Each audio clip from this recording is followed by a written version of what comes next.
Ayah, apakah ibu sedang melihatku? Pertanyaan itu bergema di antara cahaya senja Jakarta yang keemasan, membuat jantung saya seolah terhenti.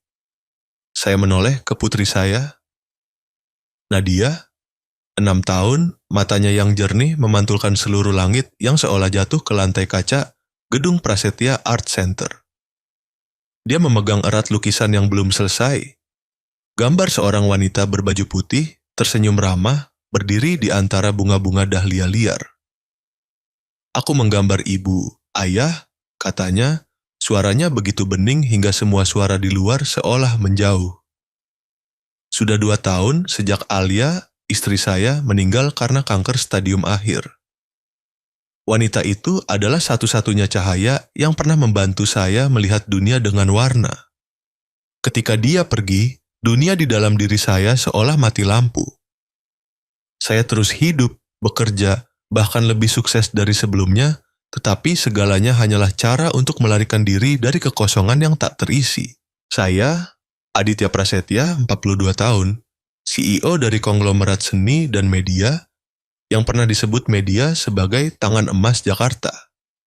Namun, hanya saya yang tahu, di balik ketenaran itu ada seorang pria yang telah kehilangan kemampuan untuk merasakan kebahagiaan. Pameran hari ini, Cahaya Kenangan, adalah proyek yang saya prakarsai sendiri untuk mengenang mendiang istri dan menggalang dana untuk anak-anak penderita kanker. Saya berpikir jika saya melakukan sesuatu yang baik atas namanya, mungkin hati saya akan terasa kurang berat. Tamu yang datang lebih banyak dari yang diperkirakan. Lampu panggung bersinar terang, lukisan-lukisan anak-anak digantung di sekeliling aula utama. Suara kamera berderak, musik mengalun lembut. Saya berusaha tersenyum, menjabat tangan setiap orang, tetapi mata saya selalu mengikuti bayangan kecil Nadia, yang riang di samping lukisannya. Ibu saya, Bunda Suryani, duduk di barisan depan. Meskipun sudah tua, beliau tetap menjaga sikap yang tegas, kaku, dan selalu mengingatkan saya. Aditya, pria tidak boleh lemah. Emosi hanya akan membuatmu kehilangan akal sehat. Mungkin beliau benar, tetapi ada satu hal yang tidak beliau mengerti. Akal sehat tidak akan pernah bisa menghangatkan hati yang dingin. Pameran berjalan lancar hingga saat yang menentukan itu. Sekitar pukul 4.30 sore, ketika tamu masih berfoto di ruang pameran, saya tiba-tiba mendengar suara desis nyaring, diikuti bau kabel terbakar. Belum sempat bereaksi, seberkas cahaya menyambar dari sudut panggung, lalu jeritan terdengar bertubi-tubi. Kebakaran, ada asap. Asap hitam mengepul dari deretan lampu sorot, hanya dalam beberapa menit sudah menyebar ke seluruh ruangan. Saya melihat orang-orang berdesakan mencari jalan keluar. Staf keamanan berteriak, sistem alarm kebakaran berbunyi nyaring. Saya tersentak ingat, Nadia masih di dalam. Saya menerobos kerumunan, asap tebal membuat mata saya perih, panas terasa membakar kulit. Saya meneriakkan nama putri saya. Nadia, kamu di mana? Tidak ada jawaban, hanya ada suara tangisan anak-anak dan suara kaca pecah. Seorang karyawan menarik tangan saya. Pak Aditya, berbahaya. Api sudah merambat. Saya menepis tangannya, berlari menuju pintu kecil yang mengarah ke area pameran utama. Tempat saya melihat gaun putih kecil Nadia beberapa menit yang lalu. Tetapi api telah melahap jalan itu. Asap hitam pekat seperti tembok. Momen itu untuk pertama kalinya dalam hidup saya merasa benar-benar tidak berdaya. Seorang CEO yang dapat mengendalikan ribuan karyawan, menandatangani kontrak bernilai ratusan miliar, tetapi tidak bisa menyelamatkan putri kecilnya. Saya berlutut, terbatuk-batuk, mata kabur karena asap dan air mata. Dan kemudian, saya melihat sesosok bayangan kecil. Dari koridor seberang, seorang anak laki-laki berusia sekitar 11 tahun berlari masuk, menggunakan jaket basah yang dililitkan di wajahnya, berlari langsung ke lautan api. Hei, berhenti, berbahaya. Saya berteriak, tetapi anak itu tidak menoleh. Bayangan kecil itu menghilang dalam asap. Beberapa detik kemudian, suara langkah kaki tergesa-gesa terdengar kembali. Saya melihatnya menggendong Nadia di tangannya. Gaun gadis kecil itu sedikit terbakar, wajahnya hitam pelegam, matanya tertutup rapat. Dia terbatuk, terengah-engah, jatuh tepat saat berhasil membawa putri saya keluar pintu. Saya melompat, menopang keduanya. Nadia, sayang, buka matamu. Gadis kecil ini baik-baik saja, Paman. Suara anak laki-laki itu serak, tetapi senyum tipis tetap terlukis. Syukur kepada Allah, dia masih bernapas. Saya memeluk putri saya, air mata bercampur dengan debu jelaga. Ketika petugas pemadam kebakaran datang, anak laki-laki itu sudah pingsan. Saya melihat tangan kecilnya melepuh, terbakar, tetapi masih menggenggam erat kain basah yang dililitkan di sekitar putri saya. Saya hanya sempat berkata, anak ini menyelamatkan putri saya, cepat bawa keduanya ke rumah sakit. Ambulans meninggalkan lapangan, suara sirine bergema di tengah kerumunan yang panik. Saya duduk diam di dalam mobil, satu tangan menggenggam erat tangan mungil Nadia, tangan yang lain dengan lembut menyentuh lengan anak laki-laki yang melepuh itu. Dia masih tak sadarkan diri, napasnya lemah, wajahnya yang mudah tersembunyi di bawah lapisan asap hitam. Tetapi anehnya, saya merasakan hati saya tiba-tiba damai. Kedamaian yang belum pernah saya rasakan selama 2 tahun terakhir. Ketika mobil berhenti di rumah sakit, saya melihat melalui jendela kaca. Matahari terbenam merah menyelimuti kota, memantul di wajah saya seperti jejak api. Untuk pertama kalinya setelah bertahun-tahun, saya merasa gemetar. Bukan karena takut, melainkan karena menyadari ada sesuatu yang lebih besar dari uang, kekuasaan, atau akal sehat sedang membangkitkan hati saya. Malam itu, ketika duduk sendirian di koridor rumah sakit, saya mendengar suara hujan mulai turun dengan lembut. Aroma asap dan obat antiseptik bercampur, menciptakan bau yang sangat aneh. Bau harapan bercampur kehilangan. Seorang perawat muda mendekat dan berkata pelan, anak laki-laki itu sudah sadar, Pak, tetapi tangannya terbakar cukup parah. Meskipun begitu, dia terus bertanya apakah gadis kecil itu aman. Saya mengangguk pelan.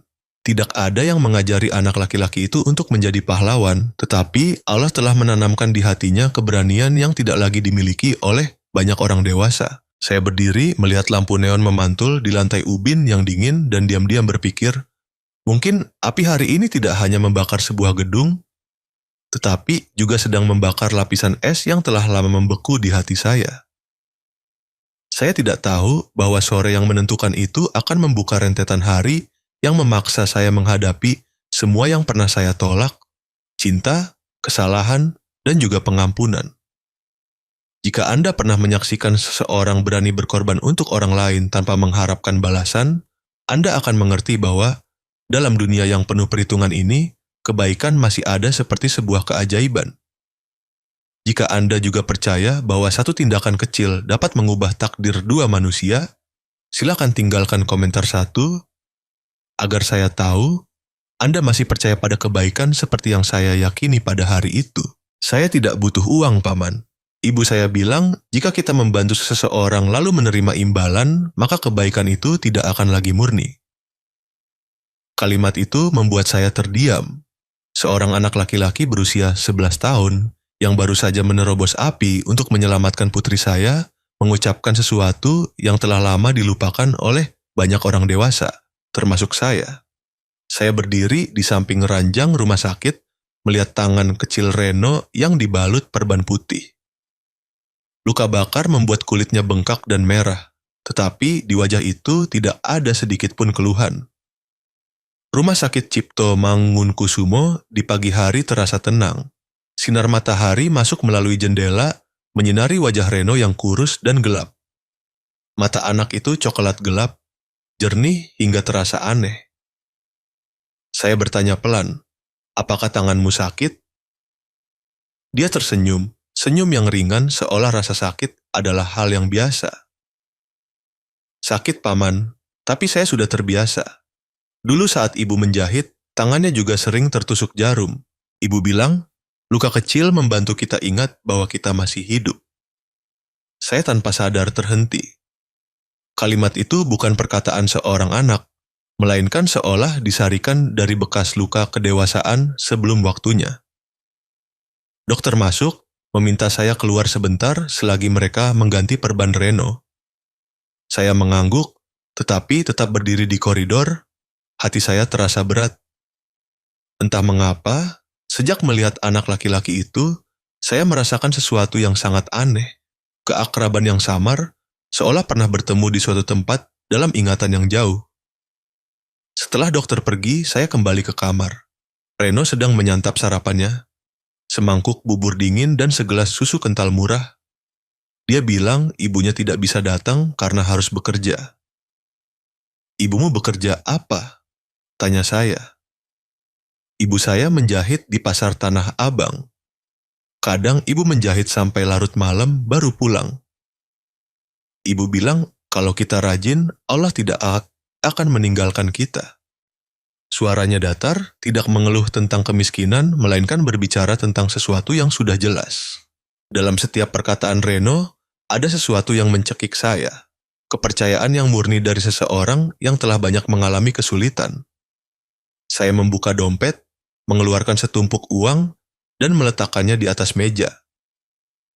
"Ambillah, beli obat dan sedikit susu. Anggap saja ucapan terima kasih karena kamu telah menyelamatkan Nadia." Reno menatap saya, langsung menggeleng. "Tidak, Paman. Jika saya melakukan kebaikan lalu mengharapkan balasan, maka Allah tidak akan senang." Ibu saya bilang begitu. Saya tersenyum pelan. "Tapi apakah ibumu tahu betapa berani kamu mempertaruhkan nyawa?" Anak laki-laki itu mendongak, matanya berkilau. "Saya hanya melakukan apa yang saya harap orang lain juga akan lakukan jika yang di dalam api itu adalah ibu saya." Saya terkejut. Dalam sekejap, bayangan wanita muda yang berdiri di samping kusen jendela, senyum lembut bertahun-tahun yang lalu, melintas dalam pikiran saya. Lila. Nama itu seperti seberkas cahaya yang menembus kegelapan yang telah saya kunci rapat selama 10 tahun. Mata anak laki-laki ini, coklat gelap, jernih, dan memiliki tatapan yang sangat mirip dengan Lila. Wanita pertama yang pernah saya cintai, dan juga orang yang saya lepaskan ketika ibu saya menentang hubungan itu. Saya menunduk menatap Reno, jantung saya berdebar kencang hingga harus berusaha menenangkan diri. "Di mana ayahmu, Reno?" Dia menunduk, menggeleng pelan. "Saya tidak tahu. Ibu bilang ayah sudah pergi sejak saya belum sempat mengingat wajahnya." Saya diam. Entah mengapa jawaban itu membuat dada saya terasa sakit. Di luar, suara pengeras suara rumah sakit terdengar kering. Di dalam ruangan itu hanya ada 2 orang. Seorang anak kurus dan seorang pria yang memikul seluruh kekayaan tetapi tidak mampu membeli kedamaian untuk hatinya. Saya mencoba mengubah topik. "Setelah ini kamu ingin jadi apa?" "Saya tuh ingin belajar memperbaiki listrik. Saat kebakaran, saya melihat kabelnya korslet tetapi tidak sempat berbuat apa-apa. Jika saya tahu cara memperbaikinya, mungkin api tidak akan menyebar secepat itu." Dia berbicara dengan sangat serius, membuat saya tertawa, tetapi di dalam hati timbul kekaguman. Reno menatap saya, bertanya dengan ragu, "Apakah putri paman baik-baik saja?" "Nadia baik-baik saja, hanya sedikit keracunan asap." "Syukur pada Allah." Dia menunduk berbisik, lalu tersenyum. Saya berdoa setiap malam untuk gadis kecil itu, agar tidak takut api lagi. Saya menatapnya, terkejut dengan jiwa kecil yang begitu mendalam. Mungkin, anak-anak yang tumbuh dalam kesulitan selalu belajar untuk dewasa dengan kebajikan. Sebelum meninggalkan rumah sakit, saya bertanya kepada perawat tentang rekam medis Reno. Satu baris tulisan muncul. Alamat, kontrakan nomor 12, Tanah Abang, Jakarta. Wali, Lila Rahman. Saya berdiri kaku. Jantung saya seolah berhenti berdetak dalam satu irama. Lila Rahman, tidak mungkin. Saya melangkah ke koridor, menarik napas panjang. Bau disinfektan dan asap rokok bercampur, pedih di tenggorokan. Kenangan menyerbu. 10 tahun yang lalu, saya dan Lila pernah bermimpi memiliki rumah kecil di tepi Sungai Ciliwung. Tempat dia bisa membuka toko jahit, dan saya akan menulis musik. Tetapi mimpi itu hancur ketika ibu saya memaksa saya menikahi wanita yang beliau pilih, Alia. Saya tidak melawan karena takut menyakiti hati ibu. Sedangkan Lila, dia diam-diam menghilang tanpa sepatah kata perpisahan, dan kini seorang anak dengan mata yang persis seperti matanya baru saja menyelamatkan nyawa putri saya. Saya kembali melihat melalui kaca jendela kamar rawat. Reno sedang tidur, wajahnya damai, tangannya masih memeluk erat sapu tangan kecil yang ujungnya sudah terbakar. Cahaya siang menembus tirai tipis, jatuh ke wajahnya, membuat matanya yang terpejam semakin mirip seseorang yang tidak pernah saya lupakan. Lila, apakah itu kamu? Saya bergumam, suara saya seolah larut dalam udara. Saya tidak yakin ingin mempercayainya, tetapi hati saya berkata lain. Saya tahu ada ikatan takdir, meskipun kita mencoba memotongnya berkali-kali, ikatan itu akan tetap tersambung di tempat yang paling tidak terduga. Ketika saya meninggalkan rumah sakit, hujan turun. Jakarta basah kuyup, butiran air jatuh seolah ingin menghapus bekas luka bakar di tangan kecil itu. Saya pelan-pelan menatap langit kelabu, merasa ada seseorang yang diam-diam membimbing saya menuju sesuatu yang belum bisa saya pahami. Tatapan itu pernah saya lihat di musim hujan yang lalu, tapi bagaimana mungkin? Jika Anda adalah saya, di antara batas satu sisi adalah orang yang pernah menyakiti Anda, dan sisi lain adalah kenangan yang dianggap hilang tetapi masih hidup dalam hati. Apa yang akan Anda pilih? Silakan komentar 1. Jika Anda percaya takdir bisa membawa orang lama kembali agar kita memperbaiki masa lalu, atau 2. Jika Anda berpikir ada kenangan yang sebaiknya dibiarkan diam, karena tidak semua orang cukup berani untuk membukanya kembali. Seharusnya kamu tidak datang ke sini, Aditya. Suara itu lembut seperti angin tetapi cukup membuat saya berdiri kaku di depan pintu kayu tua, tempat bekas cat terkelupas seiring waktu.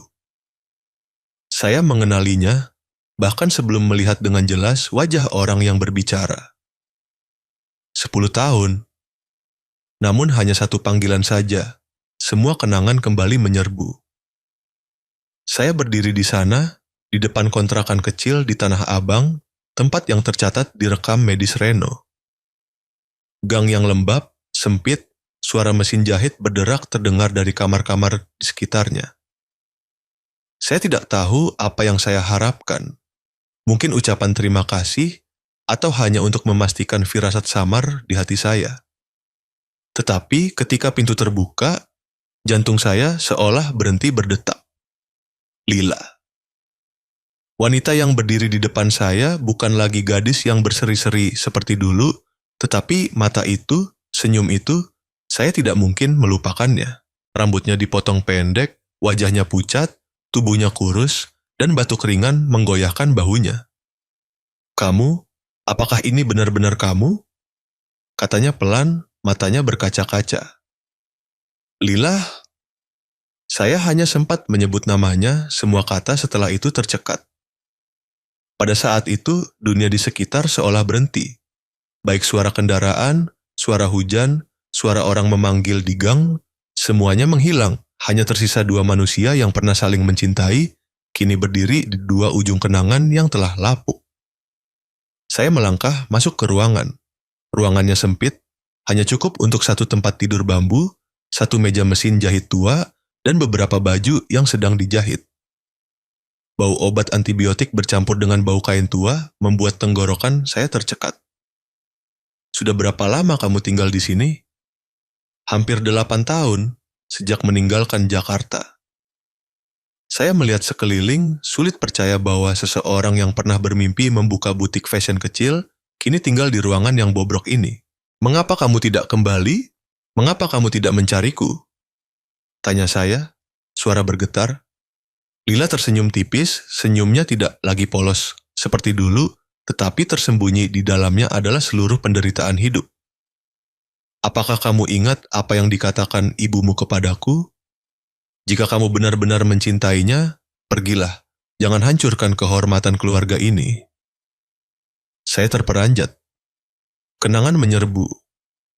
Hari itu, ibu saya, Bunda Suryani, menentang keras ketika tahu saya mencintai Lila, seorang gadis yatim piatu, penjahit miskin di daerah Glodok. Saya masih ingat jelas sore yang hujan itu, beliau melemparkan foto kami berdua ke lantai, suaranya sedingin baja. Kamu ingin menjadi CEO atau ingin menjadi pecundang karena seorang gadis yang tidak memiliki apa-apa? Saya diam. Saya tidak bisa melindunginya. Saya membiarkan Lila pergi, membiarkan janji-janji yang belum tuntas terkubur bersama amarah ibu. Apakah kamu tidak tahu aku sedang hamil? Kata Lila pelan. Saya terkejut. Saya, Mil? Dia mengangguk. Saya sudah berniat memberitahu, tetapi ketika melihat ibumu datang ke rumah saya hari itu, saya mengerti bahwa semua pintu telah tertutup. Dia menunduk, tangan kurusnya menggenggam erat ujung baju. Saya meninggalkan Jakarta ketika kandungan baru 2 bulan. Reno lahir di Bekasi. Saya tidak menyalahkan siapapun, hanya berpikir mungkin Allah ingin menguji kesabaran saya. Saya tidak bisa menahan air mata. Seorang wanita yang telah menanggung segalanya, kesendirian, kemiskinan, penyakit, hanya agar putranya tumbuh tanpa membenci hidup, tanpa membenci ayahnya. Lila, mengapa kamu tidak memberitahuku? Saya bisa apa? Potongnya, tetapi suaranya tetap lembut. Kamu sudah memiliki segalanya. Keluarga, seorang putri yang manis, karier yang cemerlang. Saya tidak ingin merusak itu.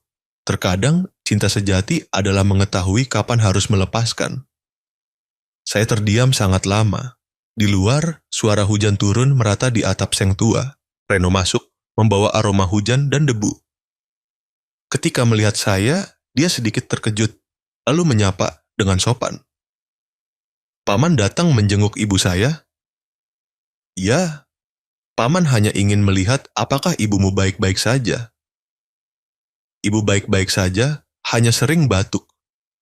Ibu bilang Allah tidak akan mengambil kesehatan kita tanpa meninggalkan sesuatu yang lebih baik. Saya melihat mereka berdua, hati saya sakit. Dalam mata Reno, saya melihat bayangan diri saya, keras kepala, kuat, tetapi menyimpan kesepian yang mendalam. Saya duduk, mengeluarkan kartu nama dari saku. Lila, izinkan saya membantu.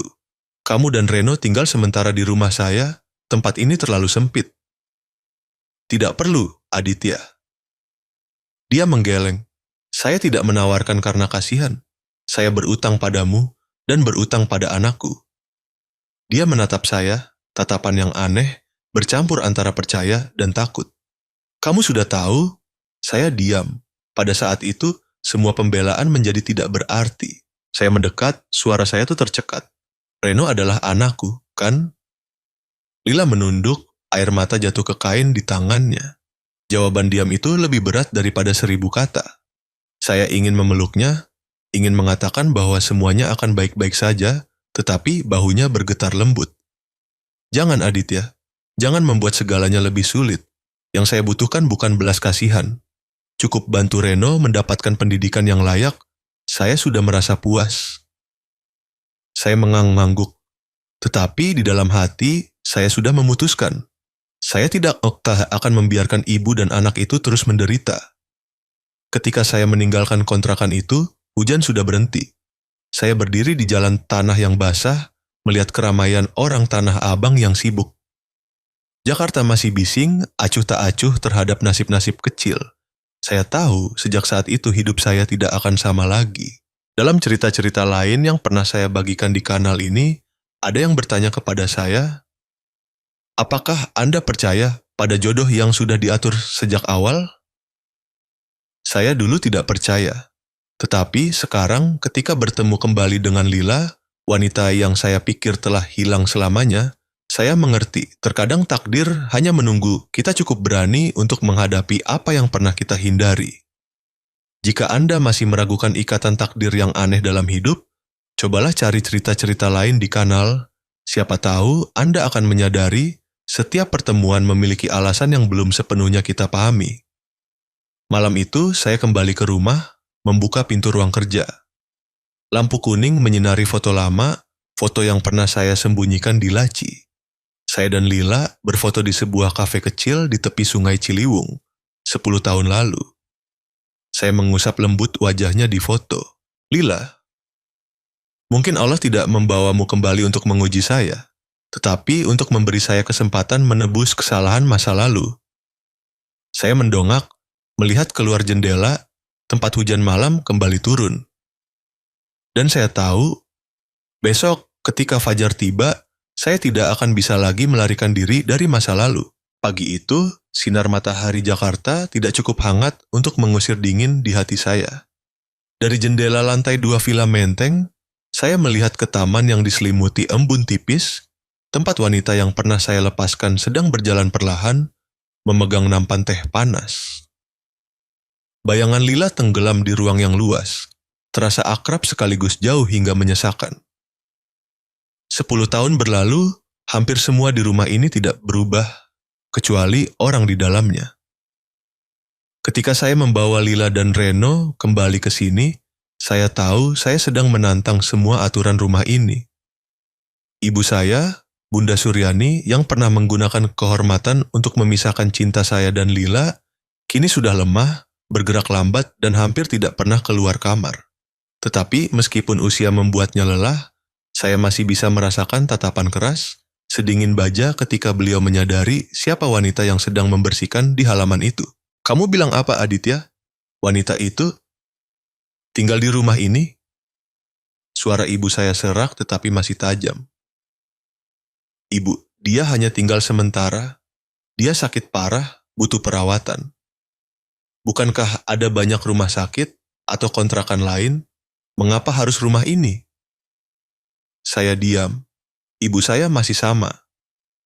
Di dunianya, kehormatan adalah hal yang tidak boleh ternoda. Tetapi beliau tidak tahu kekakuan itulah yang telah membuat hati beliau lebih keras daripada semua aturan yang beliau coba pertahankan. Saya melangkah mendekat dengan suara lembut. Ibu, orang yang ibu sebut wanita itu telah menyelamatkan nyawa cucu ibu. Beliau terdiam kaku. Dalam sedetik, tatapan dingin itu sempat goyah.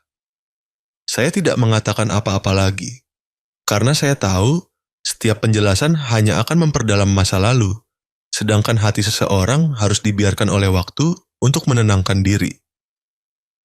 Sore pertama Lila di sini, saya melihatnya berdiri di dapur, terbatuk-batuk terus-menerus. Tangan kurusnya gemetar saat mengaduk panci bubur untuk ibu saya. Saya berniat berlari untuk membantu, tetapi dia menggeleng pelan. Biar saya yang lakukan. Penyakit tidak seseram perasaan tidak berguna. Saya diam-diam memperhatikan, hati saya terasa sakit sekaligus malu. Malam harinya, ketika saya membawa obat ke kamar, ibu saya sedang berbaring membelakangi pintu. Kamu tidak perlu mengatakan apa-apa, beliau berkata pelan. Ibu tahu kamu melakukannya karena kasihan, tapi kamu akan menyesal. Tidak, Bu, jawab saya perlahan. Saya melakukannya karena cinta. Mungkin sudah saatnya saya mengembalikan kepada orang lain apa yang pernah ibu ambil. Keheningan yang panjang melanda. Hanya ada suara AC yang beroperasi secara teratur. Saya meninggalkan kamar dan tepat setelah menutup pintu, saya mendengar batuk pelan di koridor. Lila sedang duduk di luar, memegang Al-Quran kecil, membaca setiap baris dengan pelan. Suaranya sedikit bergetar, tetapi saya mendengar dengan jelas setiap ayat, seolah setiap kata ditarik dari napas terakhir. Kamu membacakannya untuk ibuku? Iya, beliau sulit tidur. Saya pikir ketika mendengar firman Allah, hati seseorang akan menjadi tenang. Kalimat itu membuat saya merasa sangat kecil di hadapannya. Wanita yang pernah terluka oleh keluarga saya, kini justru menjadi orang yang berdoa demi kedamaian orang yang telah menyakitinya. Hari-hari berikutnya, hal aneh mulai terjadi. Ibu saya, yang selalu tertutup dan jarang bicara, tiba-tiba membiarkan Lila masuk ke kamarnya. Awalnya, beliau hanya mengangguk pelan ketika Lila membawakan obat, lalu membiarkan dia menyelimuti. Perlahan, beliau tidak lagi memalingkan wajah. Suatu pagi, ketika saya bersiap-siap berangkat ke kantor, saya melihat Lila sedang duduk memotong apel di kamar ibu. Sinar matahari membanjiri jendela, menyinari wajah kedua wanita itu. Yang tua, yang muda, yang pernah menjadi dua kutub berlawanan dalam hidup saya. "Duduklah, Aditya." Ibu memanggil saya, suaranya lemah tetapi tidak lagi dingin. Saya terkejut. Ibu baru saja memintanya bercerita tentang saat kalian berdua pacaran. Ternyata, dulu kamu lebih tahu memilih kain daripada penjahit profesional. Beliau tersenyum, sementara Lila hanya menunduk, malu. Saya tersenyum tipis. Mungkin karena saya pernah memilih kain untuk menjahit gaun pengantin bagi orang yang saya cintai, tetapi tidak pernah sempat dikenakan. Suasana di ruangan itu terhenti. Kami bertiga diam. Ibu saya menarik napas dalam-dalam, lalu berkata pelan, "Saya dulu berpikir kamu adalah malapetaka bagi putra saya, Lila. Ternyata, kamu adalah berkah yang pernah saya tolak." Saya tidak sempat mengatakan apa-apa. Lila hanya menundukkan kepala perlahan, air mata membasahi pipinya. Sejak hari itu, suasana di rumah seolah berubah. Lila masih lemah, tetapi setiap pagi dia berusaha turun ke dapur memasak bubur untuk ibu saya. Reno dan Nadia riang seperti kakak beradik kandung, berlarian di sekitar taman. Saya mendengar tawa anak-anak bercampur dengan suara angin, dan tiba-tiba menyadari sudah lama sekali rumah ini baru memiliki suara kegembiraan seperti ini. Suatu malam, ketika saya sedang bekerja di kamar, Reno mengetuk pintu. "Ayah?" "Ah tidak, Paman Aditya." Anak itu ragu-ragu. Ibu saya batuk lagi, tapi ibu bilang jangan bilang ke paman. Saya langsung berdiri, berlari ke bawah. Di ruang tamu, Lila sedang duduk bersandar di kursi, tangan menutupi mulut, darah membasahi sapu tangan. "Lila!" Saya berteriak, berlari mendekat. Dia tersenyum, berkata pelan, "Jangan khawatir, saya baik-baik saja. Hari ini hanya sedikit lelah." "Tidak, kamu tidak baik-baik saja. Kamu lupa, saya pernah melewati banyak hal yang lebih buruk dari ini." Saya menggenggam erat tangannya. "Jika Allah telah mempertemukan kita kembali, saya tidak akan membiarkanmu pergi lagi." Dia menatap saya, matanya lembut namun tegas. "Kamu tidak perlu menjanjikan apa-apa. Cukup jaga hati kamu tetap damai. Terkadang, orang yang pernah terluka justru adalah satu-satunya orang yang bisa membawa kedamaian bagi orang lain." Saya menatap mata itu. Mata yang telah menanggung terlalu banyak kehilangan, dan menyadari Lila tidak hanya kembali untuk membuat saya mengingat masa lalu, tetapi untuk mengajari saya memahami arti pengampunan. Di teras, suara angin berembus pelan. Saya mendengar suara ibu saya memanggil, "Lila, bisakah kamu membacakan beberapa ayat Al-Quran lagi untuk ibu?" Suara beliau serak, lemah, tetapi ada kehangatan yang aneh. Lila berdiri menyeka darah di sapu tangan lalu melangkah ke kamar. Di bawah cahaya lampu, bayangan kedua orang itu membentang di dinding. Satu tinggi, satu pendek, bergetar seperti dua jiwa yang mencari satu sama lain setelah bertahun-tahun tersesat. Saya berdiri diam. Untuk pertama kalinya, saya merasakan dengan jelas bahwa rumah ini benar-benar telah memiliki kepercayaan kembali. Dan di dalam hati saya bergema sebuah bisikan. Orang yang pernah terluka justru adalah satu-satunya yang tahu cara menyembuhkan kita semua. Pagi itu, langit Jakarta sangat cerah. Sinar matahari menembus jendela, menyelimuti segala sesuatu dengan lapisan cahaya keemasan lembut, seolah kota itu juga sedang dibersihkan setelah hujan semalam. Saya tidak menyangka, justru di pagi yang tampaknya damai itu, masa lalu akan terungkap sepenuhnya, menyakitkan tetapi juga penuh belas kasih. Saya baru saja menyelesaikan panggilan dengan direktur eksekutif ketika asisten rumah tangga masuk, berkata pelan, Bu Suryani ingin bertemu dengan Bapak dan juga Ibu Lila serta Reno. Saya sedikit terkejut. Ibu saya jarang sekali secara proaktif meminta bertemu siapapun, apalagi Lila. Perasaan di hati campur aduk antara senang dan cemas. Beberapa hari terakhir, beliau terlihat semakin lemah. Tetapi anehnya, di mata itu ada sedikit ketenangan. Tidak lagi ada kekakuan dan kesombongan seperti dulu. Kami bersama-sama masuk ke kamar. Ibu saya duduk bersandar di kursi kayu di samping jendela, cahaya menyinari wajahnya secara miring, menampakkan dengan jelas kerutan-kerutan. Beliau memberi isyarat agar kami duduk. Tidak ada yang berbicara. Udara sunyi seolah semua suara sedang menahan napas menunggu. Lalu suara beliau terdengar, perlahan, serak, tetapi jelas di setiap kata. Lila Aditya.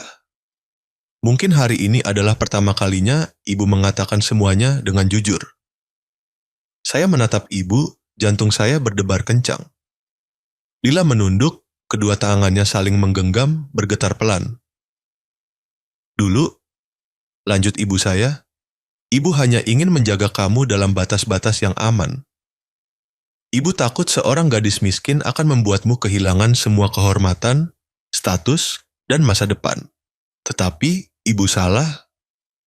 Salah ketika berpikir bahwa cinta bisa diukur dengan uang, dan bahwa kehormatan lebih penting daripada kebahagiaan. Suaranya tercekat. Saya belum pernah melihat ibu seperti ini.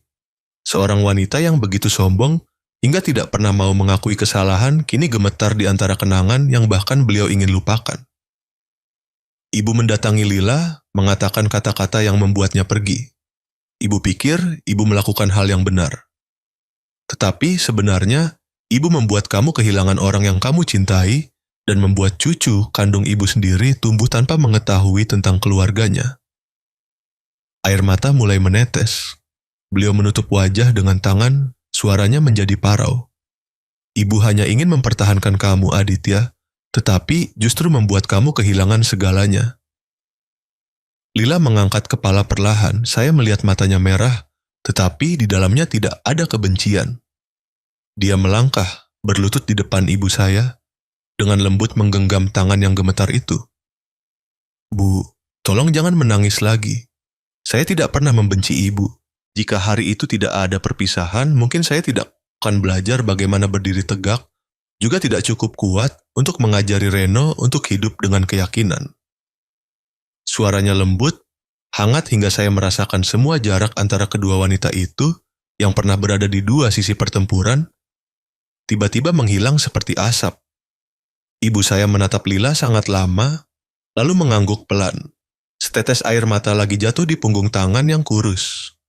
Tepat saat itu, suara kecil terdengar di ambang pintu. Ibu bilang apa? Aku adalah cucu nenek. Kami menoleh. Reno berdiri di sana, wajahnya pucat, kedua tangannya terkepal erat. Anak itu mungkin telah mendengar semuanya. Reno! Saya melangkah mendekat. Saya tidak mengerti. Saya anak siapa?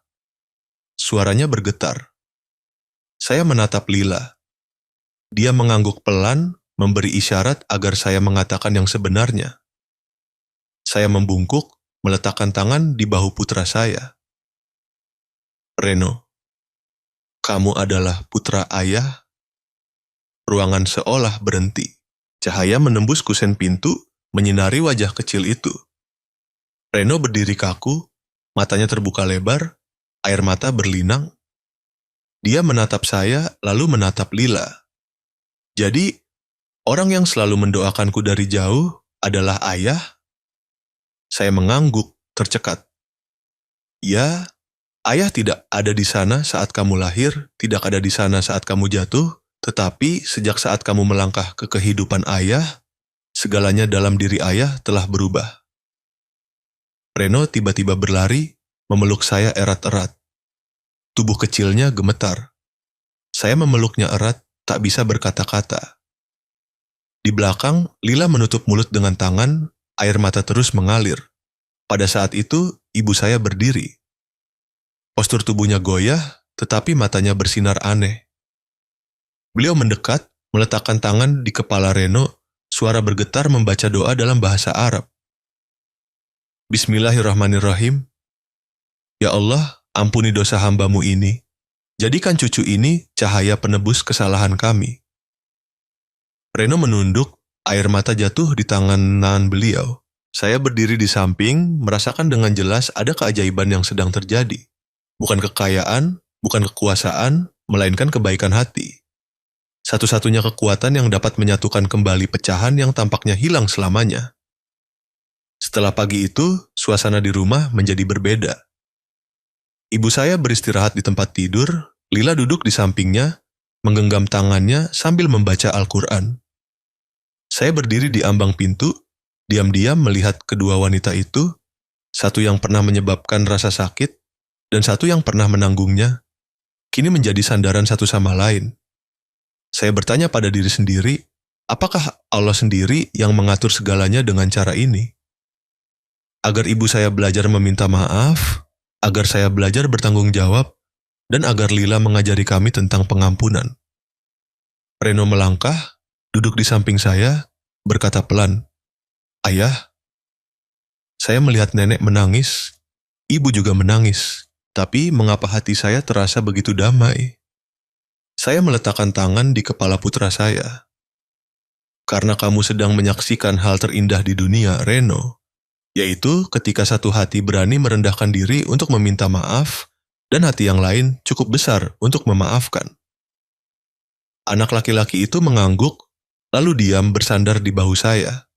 Saat sore tiba, sinar matahari terakhir menyinari dinding tua villa.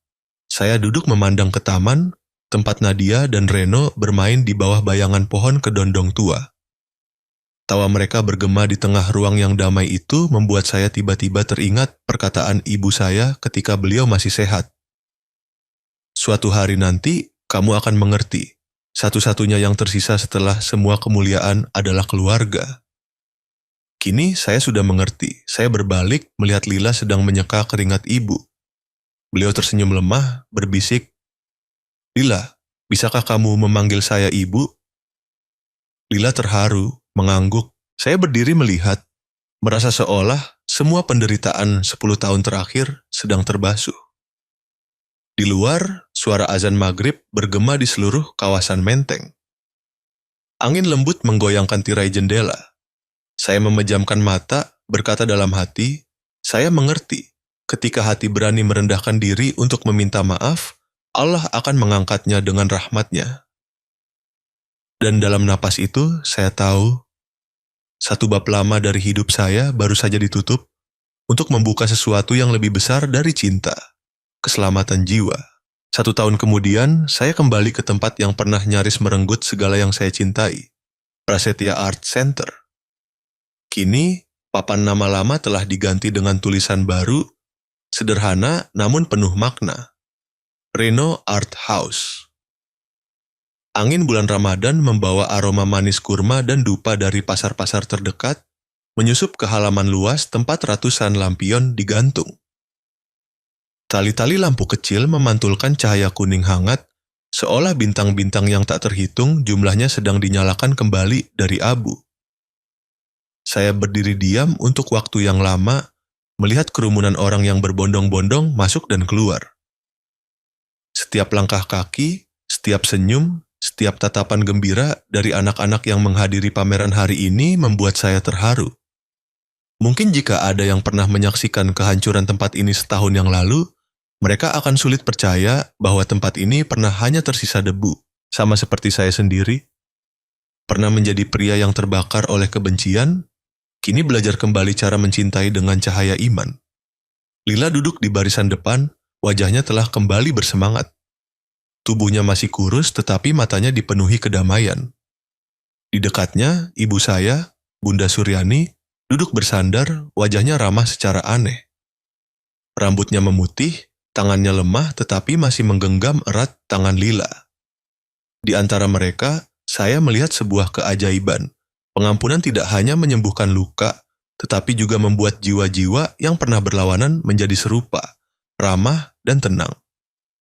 Reno dan Nadia sibuk menyambut tamu di area pameran. Mereka berdua mengenakan kemeja putih, celana hitam, wajah mereka gembira. Saya berdiri mengamati, di dalam hati timbul kebanggaan yang tersembunyi. Reno kini berusia 12 tahun, matanya masih jernih seperti hari pertama saya bertemu. Tetapi ada tambahan cahaya tanggung jawab. Dia dan Nadia adalah inisiator pameran ini.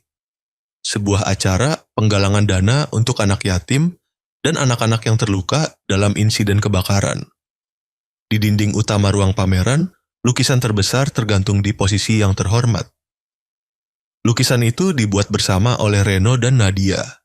Gambar seorang wanita muda yang menggenggam tangan seorang wanita tua, di antara mereka ada sinar matahari kuning cerah. Memancar menjadi sinar yang menyelimuti seluruh ruangan. Di bawah lukisan itu ada tulisan kecil yang ditulis dengan tulisan tangan Reno. Cinta sejati selalu menemukan jalan pulang. Saya membaca kalimat itu berulang kali, hati saya tercekat. Ketika saya memegang mikrofon dan naik ke panggung, semua orang perlahan terdiam. Lampu sorot menyala, menyorot ke arah saya, hangat hingga membuat jantung saya bergetar. Setahun yang lalu, saya memulai. Api pernah menghanguskan tempat ini. Saya kehilangan keyakinan, dan hampir kehilangan diri saya sendiri. Tetapi justru di dalam api itu, Allah telah mengirimkan kepada saya sebuah keajaiban. Seorang anak laki-laki bernama Reno. Semua orang mengarahkan pandangan ke barisan depan, tempat Reno duduk. Dia tersenyum, menundukkan kepala dengan rendah hati. Saya melanjutkan, anak itu menyelamatkan putri saya dari kematian. Dan dari tindakan kecil itu, saya mengerti bahwa ada api yang datang bukan untuk menghancurkan, melainkan untuk menerangi jalan yang telah kita sesatkan. Tepuk tangan bergema di seluruh aula. Saya melihat ibu saya diam-diam menyeka air mata, sementara Lila menatap saya, matanya lembut seperti saat dia duduk menjahit baju untuk orang lain di kamar kecil di Tanah Abang. Hari ini, pusat ini tidak lagi menyandang nama saya. Kata saya, karena ini milik anak-anak yang pernah berjuang dalam kegelapan dan menemukan cahaya mereka sendiri. Reno Art House bukan hanya tempat seni dilahirkan, tetapi juga tempat kebaikan hati dinyalakan kembali. Setelah pidato, saya turun. Reno berlari mendekat, tangan memegang sebuah kartu kecil. Ayah, aku ingin ayah melihat ini. Saya membukanya, di dalamnya adalah lukisan yang digambar Reno, gambar api kecil yang bersinar di antara dua telapak tangan. Di bawah gambar, tulisan yang bergetar dengan tinta hitam. Api pernah mengambil segalanya dari ayah, tetapi justru api itu yang menghangatkan kembali keyakinan. Saya dengan lembut menyentuh rambut putra saya, suara saya tercekat. Terima kasih nak, kamu telah mengajari ayah bahwa keajaiban Allah tidak terletak pada apa yang dia ambil, melainkan pada fakta bahwa dia memberi kita alasan untuk terus hidup. Reno mendongak, matanya berkilauan di bawah cahaya lampu. Ayah, apakah ayah masih takut api? Saya tersenyum, menunduk menatap anak laki-laki itu, putra yang tidak saya ketahui keberadaannya selama 10 tahun. Tidak, Reno, sekarang ayah tahu, di dalam api itu ada tangan Allah. Anak laki-laki itu mengangguk, lalu berkata pelan, kalau begitu ayah, kita tidak perlu takut apapun lagi, kan? Ya nak, ketika kita memiliki iman, semua ketakutan menjadi kecil. Malam hari ketika lampu di aula sudah dimatikan, kami semua tinggal untuk membersihkan. Ibu saya duduk di kursi, Lila menyampirkan selendang tipis di bahunya. Saya duduk di samping, melihat kedua wanita itu berbincang dengan suara pelan. Tidak ada lagi prasangka, tidak ada lagi jarak. Saya tahu, itu adalah pemandangan terindah yang pernah saya saksikan dalam hidup saya. Di luar, bulan Ramadan bulat sempurna, tergantung di langit Jakarta. Cahayanya menyinari halaman, berpadu dengan cahaya kuning dari ratusan lampion. Reno dan Nadia membawa sajadah ke tengah halaman. Seluruh keluarga kami berlutut menghadap kiblat, angin pelan menggoyangkan lampu. Saya mendengar suara ibu membaca pelan. Alhamdulillah, segala puji bagi Allah yang telah menyatukan hati kami kembali. Saya menundukkan kepala, hati saya terdiam di tengah suara malam Ramadan. Aroma tanah basah, aroma bunga kemboja, dan tawa anak-anak berpadu menjadi melodi paling lembut yang pernah saya dengar. Saya melihat sekeliling, ibu saya memejamkan mata dengan damai, Lila tersenyum di bawah sinar bulan, sementara Reno dan Nadia saling menggenggam tangan sambil berbisik berdoa. Saya menyadari semuanya telah tertutup. Bukan dengan akhir, tetapi dengan kebangkitan. Saya pernah berpikir saya kehilangan segalanya dalam api, tetapi ternyata api itulah yang menempa kembali hati saya. Mendongak ke langit, saya berbisik, "Terima kasih ya Allah, karena telah membuat hamba mengerti ada api yang datang bukan untuk membakar, tetapi untuk menerangi jalan bagi mereka yang tersesat agar menemukan jalan kembali ke hati mereka." Angin lembut berhembus, membuat lampion-lampion bergoyang pelan. Cahayanya memantul di mata saya, hangat, lembut, seperti balasan dari langit itu sendiri. Ketika menceritakan kembali perjalanan ini, saya menyadari bahwa dalam setiap api kehidupan selalu tersembunyi sebuah cahaya. Mungkin pada awalnya cahaya itu membuat kita takut, sakit, tetapi jika kita berani melihat lurus, kita akan melihat bahwa itulah cara Allah memurnikan hati kita. Untuk mencintai lebih dalam, untuk tahu cara menundukkan kepala ketika perlu meminta maaf, dan untuk tahu cara merentangkan tangan ketika seseorang membutuhkan pengampunan. Saya pernah menjadi orang yang hanya percaya pada kekuasaan dan akal sehat, sampai seorang anak kecil membuat saya mengerti bahwa kekuatan sejati tidak terletak pada status, tetapi pada kebaikan hati dan keyakinan. Lila, ibu saya, Reno, dan juga Nadia. Mereka telah mengajari saya bahwa kebahagiaan tidak perlu jauh, hanya perlu hati yang tahu cara berterima kasih. Jika cerita ini menyentuh Anda, silakan tinggalkan komentar agar saya tahu bahwa Anda masih percaya pada kebaikan. Dan jangan lupa ikuti kanal ini untuk mendengarkan lebih banyak cerita tentang keyakinan, kemurahan hati, dan keajaiban nyata di tengah kehidupan ini. Karena terkadang, hanya satu cerita kecil pun sudah cukup untuk menyalakan kembali cahaya di hati Anda.